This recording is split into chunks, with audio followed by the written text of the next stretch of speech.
کہ بہت سارے لوگ جو زکوٰۃ کی رقم کو جمع کرتے ہیں، زکوٰۃ کی رقم کو جمع کرتے ہیں ان کے مستحقین تک پہنچانے کے لیے، یا مان لیجئے جامعات یا مدارس یا مؤسسات اس طرح کے جمعیات کے ذمہ دار ہوتے ہیں، زکوٰۃ کی رقم کو جمع کرتے ہیں اور اس میں پرسنٹ لیتے ہیں، 25%، 30%، 10%، 20%، جو بھی ہے اس میں وہ پرسنٹ لیتے ہیں۔ تو ان کے ایسا کرنے کا حکم کیا ہے؟ بہت غور سے سنیے، کیونکہ مسئلہ بہت ہی حساس ہے اور بہت ہی نازک مسئلہ ہے، اور اس کو جاننا اور سمجھنا بہت ضروری ہے۔ پہلی بات تو یہ، جیسا کہ میں نے عرض کیا کہ اس طرح کے مراکز دعویہ پر زکوٰۃ کی رقم کو خرچ کرنا جائز نہیں ہے، کیونکہ اس کے مصارف میں نہیں ہیں۔ لیکن ہم نے فرض کیا کہ کوئی مدرسہ ایسا ہے جہاں پر فقراء طلبہ بھی پڑھتے ہیں جو کہ زکوٰۃ کے حقیقت میں مستحق ہیں۔ اب ان کے لیے اگر اس جامعہ، اس مؤسسہ کا ذمہ دار زکوٰۃ کی رقم کو لاتا ہے تو اس کے لیے لانا جائز ہے، ان پر خرچ کرنا جائز ہے۔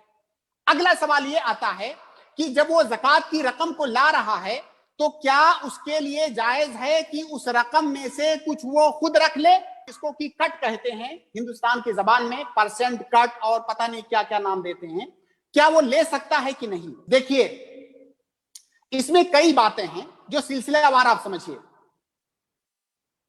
اس میں صحیح بات یہ ہے کہ اس رقم میں سے ایک پھوٹی کوڑی بھی اس کے لیے لینا جائز نہیں ہے۔ کیوں جائز نہیں ہے؟ آپ یہ اعتراض کر سکتے ہیں میرے اوپر کہ زکوٰۃ کے مصارف میں ایک مصرف ہے والعاملین علیہا، کہ زکوٰۃ کو جمع کرنے کا کام، فقراء اور مساکین تک پہنچانے کا کام، یہ سارا کام جو کرتا ہے وہ بھی زکوٰۃ کے مصارف میں سے ہے، لہٰذا وہ کیوں نہیں لے سکتا؟ میں عرض یہ کروں گا کہ یہ جو والعاملین علیہا ہے، اس کا مطلب کیا ہے؟ والعاملین علیہا کا مطلب، اس سے مراد وہ لوگ ہیں جن کو حاکم وقت نے، ملک نے، دولہ نے یا کسی رسمی جہہ نے اس کام پر مقرر کیا ہے، وہ مراد ہیں۔ اگر کوئی پرائیویٹ طریقے سے زکوٰۃ کی رقم کو کہیں سے لا رہا ہے لوگوں میں تقسیم کرنے کے لیے تو وہ مراد نہیں ہے۔ شیخ ابن عثیمین نے بہت بہترین اس پر گفتگو کی ہے، میں وہ لمبی گفتگو ہے اس کو یہاں پر نقل کرنے کا وقت نہیں ہے۔ نقطہ یہ ہے کہ اللہ رب العالمین نے والعاملین علیہا کہا، والعاملین فیہا نہیں کہا۔ تو والعاملین علیہا کا مطلب ہوتا ہے کہ جس شخص کی اس مال پر ولایت ہو، اور یہ ولایت کیسے حاصل ہوگی؟ جب حاکم وقت یا کوئی رسمی جہہ اس کو والی بنائے گا تب اس کو ولایت حاصل ہوگی۔ یہاں پر علیہا کہا گیا، فیہا نہیں کہا گیا، گویا کہ اگر کسی نے اس کو مقرر نہیں کیا ہے اس پر تو اپنی طرف سے وہ یہ کام نہیں کر سکتا، اور اس پر والعاملین علیہا کا اطلاق نہیں ہوگا۔ اگر کوئی اپنی طرف سے کر رہا ہے تو گویا کہ والعاملین علیہا نہیں ہے، وہ زکوٰۃ کے مصرف میں نہیں ہے۔ دوسری بات کہ جو شخص زکوٰۃ نکال رہا ہے، جو شخص زکوٰۃ نکال رہا ہے اور آپ کو یا ہم کو وہ پیسہ دے رہا ہے یا رقم دے رہا ہے کہ اس کو آپ مستحقین تک پہنچا دیجئے، وہ انسان اس زکوٰۃ کے رقم کا مالک نہیں ہے۔ جو زکوٰۃ نکالنے والا ہے وہ اس رقم کا مالک نہیں ہے، زکوٰۃ نکالنے کے بعد وہ دوسرے لوگوں کا حق ہو گیا۔ اب ہم کو ایک ذمہ داری وہ دے رہا ہے کہ اصل ذمہ داری اس کی تھی کہ وہ جا کر کے مستحقین تک پہنچاتا، لیکن وہ ذمہ داری ہم کو دے رہا ہے، گویا کہ ہم اس کے وکیل ہوئے۔ تو ہم کس کے وکیل ہوئے؟ جو زکوٰۃ ادا کرنے والا ہے، ہم اس کے وکیل خاص ہوئے۔ اگر وہ اس وکالت پر یا اس عمل پر ہمارے اور اس کے درمیان کچھ اتفاق ہو جائے کہ بھائی میں آپ کا یہ کام بغیر اجرت لیے نہیں کروں گا، تو میں اس سے جتنی چاہے اجرت لے سکتا ہوں، لیکن اجرت کی وہ رقم وہ اپنے پاس سے دے گا، زکوٰۃ کے اس مال سے نہیں، کیونکہ وہ مال اس کا ہے ہی نہیں، وہ مال اس کا نہیں ہے، وہ اس میں تصرف نہیں کر سکتا ہے۔ اگر وہ ہم کو اس کام پر لگا رہا ہے تو اس کی اجرت اس کو اپنے پاس سے دینی ہوگی۔ وہ یہ نہیں کہہ سکتا کہ جاؤ اسی میں سے 5%، 10% یا 2 لاکھ 4 لاکھ لے لینا، بالکل نہیں، وہ اس کو اختیار ہی نہیں ہے اس بات کا۔ اگر وہ ایسا کرتا ہے، مان لیجئے اس پر 1 لاکھ زکوٰۃ کی رقم واجب تھی، 10,000 اس نے مجھے دے دیا، گویا کہ اس نے زکوٰۃ کم ادا کیا, 90,000 ہی ادا کیا, 10,000 اس نے کاٹ لیا, کیونکہ میں اس کا وکیل ہوں.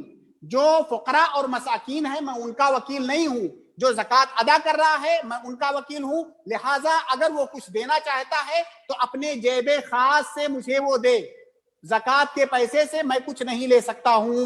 اس پر علماء کے اقوال ہیں, اور یہ جو گفتگو میں کر رہا ہوں, جہاں تک میں نے تلاش کیا علماء کے اقوال میں, کتابوں میں, اس مسئلے میں مجھے کہیں کسی کا کوئی اختلاف نہیں ملا. اس مسئلے میں مجھے کوئی اختلاف نہیں ملا کہ زکوٰۃ کو جو جمع کرنے والا ہے وہ اس میں سے کچھ نہیں لے سکتا. کہ جائے کہ اس میں ایک بڑی رقم وہ کٹ اور پرسنٹ کی شکل میں لے, اس میں سے 1 روپیہ بھی وہ نہیں لے سکتا, کیونکہ اگر وہ چاہے تو تبرعاً وہ کام کرے, تبرعاً نہیں کرنا چاہتا ہے تو جو زکوٰۃ کو ادا کرنے والا شخص ہے وہ اس کی اجرت دے. وہ اس میں زکوٰۃ کا مال وہ فقراء اور مساکین اور مستحقین کا حق ہے, اس میں سے کچھ نہیں لے سکتا. اور اس میں مجھے کسی بھی عالم کا کوئی اختلاف نہیں ملا. لیکن یہاں پر ایک بہت اہم بات ہے, وہ یہ کہ ہندوستان یا ہندوستان جیسے دوسرے جو ممالک ہیں جہاں پر حکومت یا کسی دوسرے جہہ کی جانب سے ایسا کوئی انتظام نہیں ہوتا ہے کہ زکوٰۃ کو اکٹھا جمع کیا جائے, کوئی جو ہے جمعیہ ہو زکوٰۃ کو جمع کرے, اس کے پاس کام کرنے والے لوگ ہوں جو زکوٰۃ ادا کرنے والوں کے پاس جائیں, وہاں سے لا کے جمع کریں, پھر مستحقین تک پہنچائیں. یہ بہت سارے ملکوں میں, جن میں سے ہندوستان بھی ہے, یہاں پہ ایسا کوئی انتظام نہیں ہے. اگر ہم کو یہ خطرہ ہو کہ اگر ہم نے جو زکوٰۃ ادا کرنے والے ہیں اگر ہم نے ان سے زکوٰۃ کو نہیں وصولا اور مستحقین تک نہیں پہنچایا تو یہ ضائع ہو جائے گا اور پورا فوضا ہو جائے گا اور اس میں بہت بڑی مفسدت ہو جائے گی. اگر ایسی صورتحال ہے تو ہم مصلحتاً ایسے شخص کو جو زکوٰۃ جمع کر رہا ہے اس کو ہم والعاملین علیہا کے قائم مقام کہہ سکتے ہیں. مصلحتاً, دیکھیے اصلاً اس کا وہ حکم نہیں ہے, ہم مصلحتاً بحالت مجبوری جو شخص زکوٰۃ کا پیسہ دوسرے سے لا کر کے خرچ کر رہا ہے فقراء اور مساکین پر, ہم ایسے شخص کو والعاملین علیہا کے قائم مقام بحالت مجبوری کر سکتے ہیں, کیونکہ ہمارے یہاں ایسا کوئی انتظام نہیں ہے. لیکن اس کو انڈر لائن کر کے سنیے, اگر ہم زکوٰۃ کو جمع کرنے والے کو والعاملین علیہا کے قائم مقام مان لیں تو یہ کتنا لے سکتا ہے؟ کیا اس میں پرسنٹ لے سکتا ہے؟ اپنی مرضی سے لے سکتا ہے, جو چاہے لے سکتا ہے؟ ہرگز نہیں. اس کو اجرت المثل دیا جائے گا. جو شخص زکوٰۃ کو کا مال جمع کر کے لا رہا ہے وہ صرف اجرت المثل اس میں سے لے سکتا ہے, اور یہ بھی میں نے جیسا کہ عرض کیا یہ اس صورت میں ہے جب ہم مجبوری کی حالت میں جی رہے ہیں, مجبوری والے ماحول میں, صرف اسی صورت میں تو وہ اس میں سے اجرت المثل لے سکتا ہے. جو پڑھے لکھے لوگ ہیں ان کو اس کا مطلب بخوبی معلوم ہے. اجرت المثل کا مطلب ہوتا ہے کہ میرے جیسا شخص, جیسے مان لیجیے میں زکوٰۃ کا پیسہ لا رہا ہوں اور مجھے اجرت المثل لینا ہے.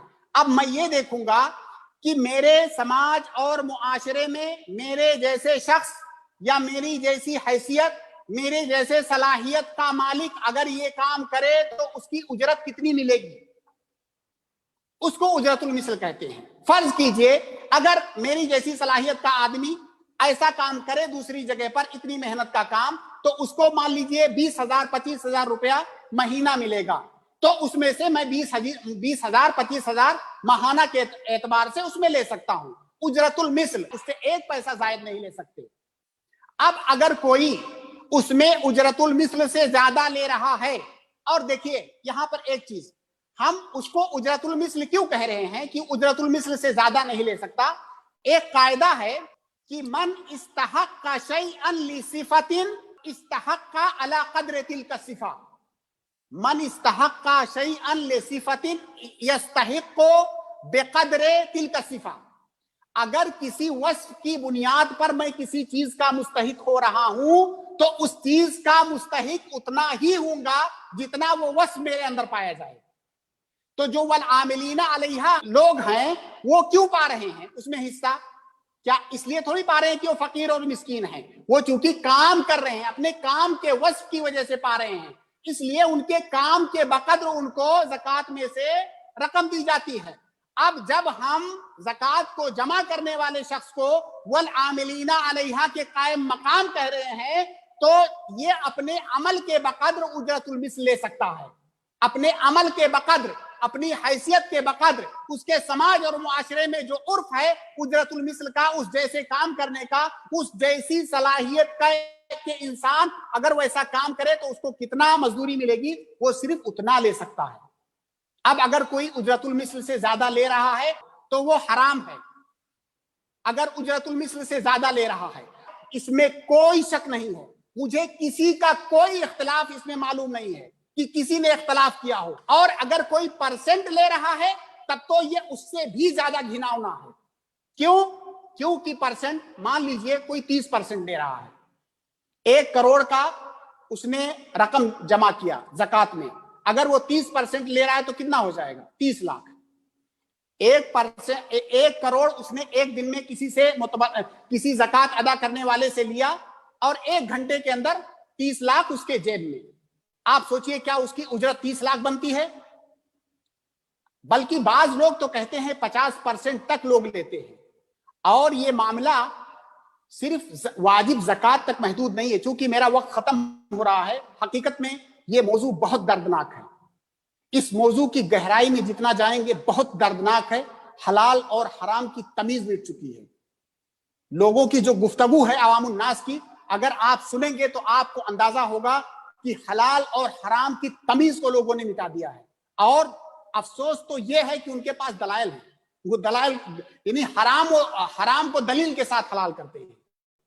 یہ صرف واجب زکوٰۃ کا مسئلہ نہیں ہے، یہ مسئلہ تبرعات کے باب میں بھی آتا ہے، جو صدقات اور تبرعات جس کو ہم چندہ کہتے ہیں اپنی زبان میں، اس کے باب میں بھی یہی حکم ہے۔ اس میں بھی اگر کبھی کوئی مناسبت آئی تو انشاءاللہ اس پر بھی گفتگو ہوگی، اس کا حکم بھی اس سے زیادہ مختلف نہیں ہے۔ لہذا زکوٰۃ کے پیسے میں جو جمع کرنے والے لوگ اپنا اجرت المثل سے زیادہ لیتے ہیں یا اس میں کٹ لیتے ہیں، پرسنٹ لیتے ہیں، یہ جائز نہیں ہے۔ اور اگر زکوٰۃ ادا کرنے، اگر ان کے پاس یہ حجت ہے، اگر یہ کہیں کہ بھائی جو زکوٰۃ دے رہا ہے اس نے مجھے اجازت دی ہے کہ تم 20% 30% لے لو، تو یہ اس سے بھی بڑا گھناؤنا ہے، کیونکہ ایک تو آپ خود مجرم ہیں اور اس جرم میں آپ اس کو بھی شریک کر رہے ہیں، اور یہ جرم آپ نے باقاعدہ طور سے اتفاق کر کے کیا ہے۔ اگر ایسا کر رہے ہیں تو اس سے بھی بڑا جرم ہے یہ، کہ آپ باقاعدہ پلاننگ کے تحت اس میں بہت سارے لوگوں کو ملا کر کے جرم کر رہے ہیں۔ لہٰذا جو زکوٰۃ نکالنے والا ہے اس کے لیے جائز ہی نہیں ہے کہ وہ کہے کہ جاؤ اس میں 10% 20% لے لینا، اگر وہ زکوٰۃ کی رقم ہے تو اس کے لیے جائز نہیں ہے۔ اگر وہ ایسا کہتا ہے تو اس کے لیے ایسا کہنا حرام ہے، اگر آپ لیتے ہیں، اگر ہم لیتے ہیں تو ہمارے لیے لینا حرام ہے۔ اس لیے ہو سکتا ہے میری باتیں کچھ غیر مرتب ہوں، لیکن انشاءاللہ اس کو آپ دوبارہ سنیں گے تو جو میں کہنا چاہ رہا ہوں بات کا جو اصل مغز ہے انشاءاللہ وہاں تک پہنچنے میں دشواری نہیں ہوگی۔ اور یہ جو آخر الذکر مسئلہ ہے میں ایک بار پھر ذکر کر دوں کہ اس میں مجھے کسی عالم کا کوئی اختلاف نہیں ملا ہے، یہ جائز نہیں ہے۔ ھذا ما عندی واللہ اعلم بالصواب۔